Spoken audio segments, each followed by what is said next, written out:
आखिर झारखंड में विधानसभा चुनाव कब होगा? हेमंत सोरेन जब जेल से बाहर आए तब उन्होंने बीजेपी को चुनौती देते हुए कहा था, भाजपा जल्द से जल्द चुनाव कराना चाहती है। अब हम बाहर आ गए हैं, जब चाहे चुनाव करा ले। कल चुनाव हुआ तो परसों भाजपा का सफाया हो जाएगा। क्या वाकई में बीजेपी इस बात की कोशिश में है कि चुनाव जल्द से जल्द हो? हालांकि बीजेपी कहती है चुनाव आयोग का फैसला है, लेकिन सच्चाई क्या है ये हर किसी को पता है कि चुनाव आयोग जो है वो कहीं ना कहीं सत्ता में जो पार्टी होती है उसके अकॉर्डिंग काम करती है। अब खबर ये आ रही है कि झारखंड में विधानसभा चुनाव कब होगा। ये कहा जा रहा है कि अगस्त सितंबर में, यानी अगस्त लास्ट से जो है वो झारखंड में विधानसभा चुनाव शुरू हो सकता है और अक्टूबर में परिणाम आ जाएंगे। जबकि पिछली बार क्या हुआ था?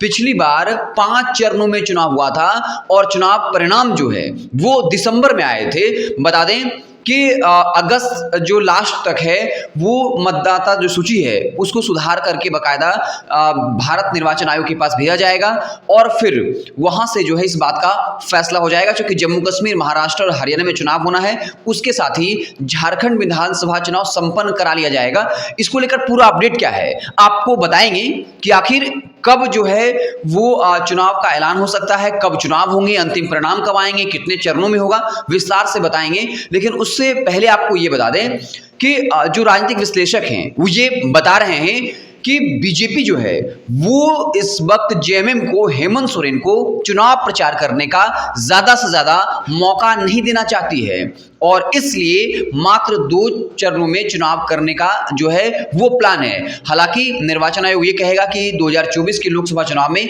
कोई भी नक्सली हमला नहीं हुआ, कोई आपराधिक जो घटना को अंजाम नहीं दिया गया, शांतिपूर्ण चुनाव हुआ, इसलिए जो है हम चाहते हैं कि 2 चरणों में चुनाव हो। लेकिन जो इसके पीछे की राजनीति है वो ये जताई जा रही है कि भाजपा को जो है, माफ करिएगा, जेएमएम को या महागठबंधन को चुनाव प्रचार करने का ज्यादा मौका ना मिले। जबकि बीजेपी के पास एक बड़ा संगठन है, उसके केंद्र में सरकार है, कितने मंत्री हैं, गृह मंत्री हैं, प्रधानमंत्री हैं, वो तमाम ताकतें झोंक दी जाएंगी। जबकि आपको पता होगा कि जेएमएम के पास 2 स्टार प्रचारक हैं, खास करके एक कल्पना सोरेन और एक हेमंत सोरेन। अगर 5 चरणों में चुनाव होगा तब इन लोगों के पास ज्यादा मौका होगा चुनाव प्रचार करने का और ये फैसला, ये जो चुनाव प्रचार है वो जेएमएम के पक्ष में जा सकता है, महागठबंधन के फैसले में जा सकता है। इसलिए ऐसी खबरें हैं कि इस बार चुनाव जो है वो अगस्त सितंबर में संपन्न करा लिए जाएंगे और अक्टूबर में जो है वो नतीजे आ जाएंगे।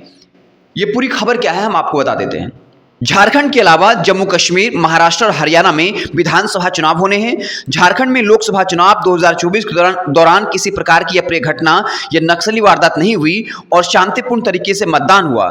इसे देखते हुए झारखंड में 2 या अधिकतम 3 चरणों में चुनाव कराने की तैयारी चल रही है। संभावना जताई जा रही है भारत निर्वाचन आयोग इस आधार पर झारखंड के प्रस्ताव पर मुहर लगा सकता है।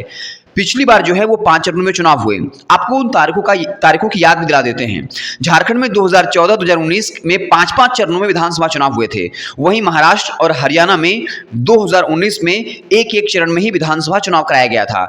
आयोग का मानना है मतदाता सूची का पुनरीक्षण का काम भी अगस्त में पूरा हो जा रहा है। इसके बाद झारखंड कभी भी चुनाव के लिए तैयार है। 2014 में 25 नवंबर, 2 दिसंबर, 9 दिसंबर, 14 दिसंबर और 20 दिसंबर को मतदान हुआ था और 23 दिसंबर को परिणाम जारी किए गए थे। वहीं 2019 में 30 नवंबर, 7 दिसंबर, 12 दिसंबर, 16 दिसंबर और 20 दिसंबर को मतदान हुआ था और 23 दिसंबर को परिणाम आए थे। अक्टूबर में ही इस बार 6ठी विधानसभा का हो सकेगा गठन। लेकिन इस बार आप समझिए स्थिति को, झारखंड में सितंबर अक्टूबर में विधानसभा चुनाव हुआ तो अक्टूबर के अंतिम सप्ताह तक परिणाम आ जाएंगे और 6ठी विधानसभा का गठन कर लिया जाएगा। वर्तमान में 5 जनवरी 2025 तक 5वीं विधानसभा का कार्यकाल है। लेकिन चुनाव प्रक्रिया अक्टूबर तक पूरी होने के बाद सरकार के गठन व विधानसभा में विश्वास मत पाने की तिथि से ही अगले 5 साल तक सरकार का कार्यकाल हो सकेगा। उसी निर्धारित तिथि से पूर्व अगले 5 साल में चुनाव कराना होगा।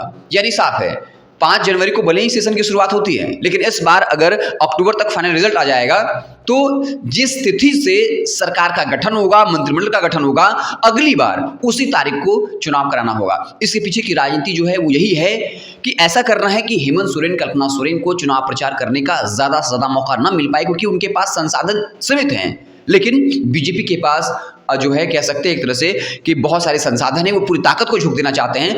और जो ये कारण दिए जा रहे हैं कि चूंकि 2024 के लोकसभा चुनाव में कोई नक्सली घटना नहीं हुआ, कोई अप्रिय वारदात नहीं हुआ, इसलिए हम 2 चरणों में कराएंगे, चुनाव आयोग का ये मानना है। तो आपको पता होगा कि लोकसभा चुनाव में कहीं अप्रिय घटना नहीं होती है, लेकिन जानबूझकर 2 महीने तक लगभग चुनाव को खींचा गया। उसके पीछे वजह यही थी कि पीएम मोदी हर जगह पहुंच सकें, गृह मंत्री हर जगह पहुंच सकें, प्रचार करने का मौका मिल पाए ताकि बीजेपी को इसका फायदा हो।